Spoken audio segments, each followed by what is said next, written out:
नमस्कार दोस्तों, उम्मीद है आप सब अच्छे होंगे और अपनी पढ़ाई कर रहे होंगे।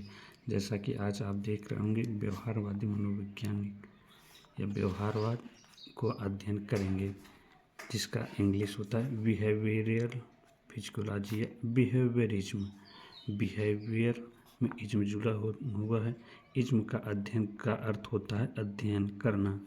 यह एक मनोवैज्ञानिक दृष्टिकोण को मानता है कि मानव व पशुओं की व्यवहार का अध्ययन केवल पर्यवेक्षणीय ऑब्जर्वेशन और मापने योग्य गतिविधियों के आधार पर किया जाना चाहिए।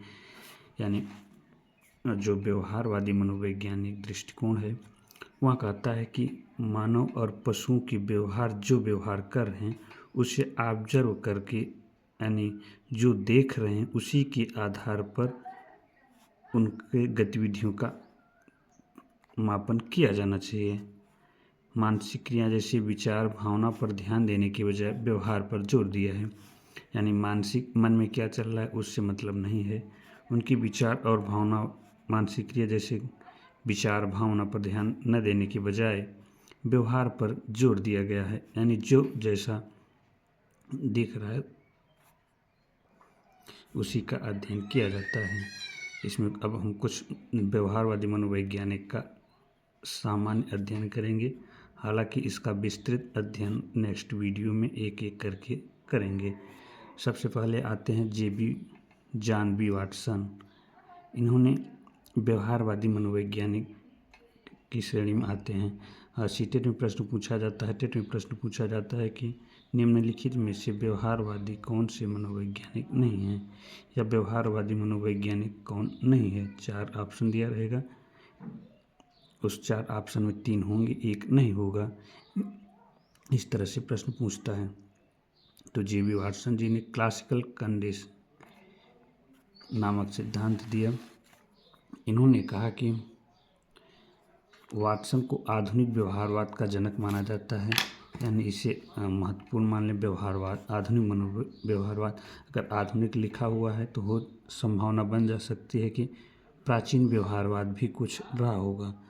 इसलिए अगर उसमें व्यवहारवाद पूछेगा तब हम वर्तमान और प्राचीन दोनों का जो होगा उसी का टिक कर देंगे। लेकिन अगर आधुनिक पूछेगा तो हम प्राचीन व्यवहारवाद को टिक नहीं करेंगे। इनका मानना है कि सभी व्यवहार सीखे जाते हैं जो वातावरण द्वारा नियंत्रित होते हैं। यानी जो मनुष्य व्यवहार करता है वह अपने वातावरण से ही सीखता है, उसी के अकॉर्डिंग व्यवहार करता है। अगले मनोवैज्ञानिक हैं, ये भी बहुत ही महत्वपूर्ण हैं, इवान पावलोव, या इसे पावलोव के नाम से भी जाना जाता है। पावलोव ने अपना प्रयोग कुत्ते पर किया। तो इन्होंने क्या किया, शास्त्रीय अनुबंधन यानी क्लासिकल कंडीशन नामक एक सिद्धांत दिया। अब इन्होंने किसका अध्ययन किया।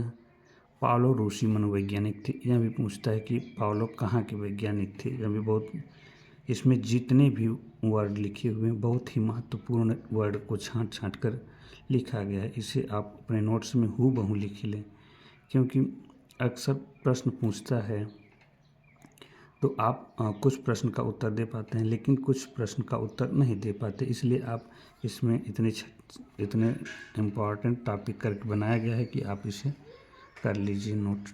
जिन्होंने पावलोव महोदय ने पाचक तंत्र का अध्ययन किया, यानी जो पाचन तंत्र होता है उसी का अध्ययन किया, और उसमें किसका अध्ययन किया, कुत्ते पर अपना प्रयोग किया।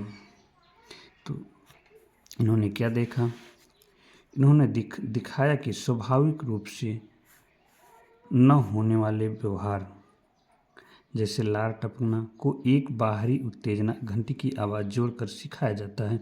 यानी इन्होंने अपने प्रयोग में जो कुत्ते का प्रयोग किया, कुत्ते में किस तरह से किया कि जब हम बाहरी उत्तेजना घंटी की आवाज़ सुनाते हैं तब जाके हमें कुत्ते में स्वाभाविक लार उत्पन्न होता है। तो इसके साथ जोड़कर इन्होंने सिखाया क्लासिकल कंडीशनिंग या शास्त्रीय अनुबंधन सिद्धांत। इसे भी पूछता है शास्त्रीय अनुबंधन सिद्धांत किसने दिया।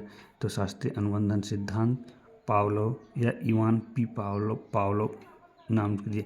यह प्रक्रिया शास्त्रीय अनुबंधन क्लासिकल कंडीशनिंग के नाम से जानी जाती है। अब अगला है एक ही बहुत महत्वपूर्ण, बी.एफ. स्किनर महोदय। प्राचलन कंडीशनिंग या ऑपरेंट कंडीशनिंग सिद्धांत दिया। शास्त्रीय अनुकूलन का सिद्धांत प्रस्तुत किया। यह भी शास्त्रीय अनुकूलन का सिद्धांत पाउलो स्किनर ने दिया। और जैसा कि यहाँ देख रहे हैं, पाउलो ने शास्त्रीय अनुबंधन का सिद्धांत प्रस्तुत किया। हालांकि हम इसका अध्ययन अगले वीडियो में एक एक करके करेंगे। तो आइए देखते हैं। व्यवहार, जैसे कि सभी नियम के कुछ सूचनाओं के कुछ नियम होते हैं। नियम के कुछ पर लागू होता है, कुछ पर नहीं लागू होता। तो उसी तरह से व्यवहारवाद की सीमाएं भी कुछ होंगी, जिसका अध्ययन करते हैं।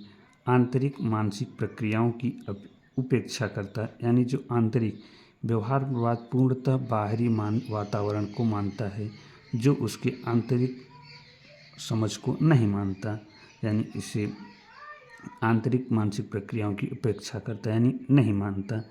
मानव व्यवहारवाद की जटिलता को पूरी तरह समझने में सक्षम नहीं है, यानी यह एक इतनी खर्चीली विधि हो जाती है अगर संपूर्ण मानव का अध्ययन करें तो, जो कि संभव नहीं है। तो इसके लिए यह मानव व्यवहार की जटिलताओं पूरी तरीके से, कुछ तरह से तो हो सकती है लेकिन पूरी तरीके से नहीं हो सकती। अगर पूरी तरीके से होती तब, यानी पूरे अगर व्यक्ति, जितने भी संपूर्ण संसार में जितने भी व्यक्ति हैं, उन सब पर के व्यवहार का अध्ययन करते और उन व्यवहार के अध्ययन करने के बाद जो निष्कर्ष रूप में कहते, तब सक्षम होता। हालांकि यह व्यवहार कुछ लोग के आधार पर बात कही गई है। अगला क्या है? उपेक्षा। संज्ञानात्मक मनोविज्ञान और मानववादी दृष्टिकोण ने व्यवहारवाद की आलोचना की, यानी संज्ञानात्मक मनोविज्ञान है और जो मानवतावादी दृष्टिकोण है, मानवता के बजाय व्यवहार की आलोचना किया। और जैसे ही अगर सीमाएं हैं तो कुछ उन सीमाओं के भीतर कुछ निष्कर्ष भी निकलता है, जैसे कि कोई सीमा सिद्धांत है तो उसी तरीके से व्यवहारवाद के भी कुछ निष्कर्ष हैं। व्यवहारवादी मनोविज्ञान ने शिक्षा, व्यवहार प्रबंधन और चिकित्सा के क्षेत्र में महत्वपूर्ण योगदान दिया, यानी शिक्षा, व्यवहार प्रबंधन और चिकित्सा के क्षेत्र में तो महत्वपूर्ण योगदान, सराहनीय रहा कह सकते हैं, परंतु संपूर्ण मनोविज्ञान का प्रतिनिधि नहीं माना जाता, बल्कि अन्य सिद्धांतों के साथ मिलकर उपयोगी है। इसका जो है शिक्षा व्यवहार में बिल्कुल बहुत ही उपयोगी हुआ, लेकिन कोई भी नियम सिद्धांत होगा वह संपूर्ण रूप से लागू नहीं हो सकता। तो उसमें भी वही हुआ, शिक्षा और व्यवहार और प्रबंधन चिकित्सा के क्षेत्र में तो उपयोगी हुआ, परंतु संपूर्ण सभी पक्ष पर नहीं होता। हालांकि अधिकांश सिद्धांतों की क्वालिटी होती है कि वह सभी नियमों पर खरे नहीं उतरता, कुछ पर खरे उतरेगा तो कुछ पर खरे नहीं उतरेगा। वैसी तरीके से व्यवहारवाद भी है। अब हम अगले वीडियो में इसके व्यवहारवाद की एक एक सिद्धांत का विस्तृत अध्ययन करेंगे। अगर यह प्रश्न अच्छा लगा, अगर टॉपिक अच्छा लगा हो तो हमें कमेंट में बताएं और इस तरह के एक शॉर्ट नोट्स बनाएं, क्योंकि अगर आप नोट्स नहीं बनाते तो उसे रिवीजन करने में दिक्कत होती। मैं कहता हूँ मेरे कहे हुए संपूर्ण शब्दों को आप मत लिखिए, लेकिन आप इससे जो समझकर, हो सकता है कि मेरी भाषा आपको समझ में, लेकिन जो शब्द लिखे हों वह समझ में आए तो उसे अपने समय नोट्स में लिखिए। धन्यवाद।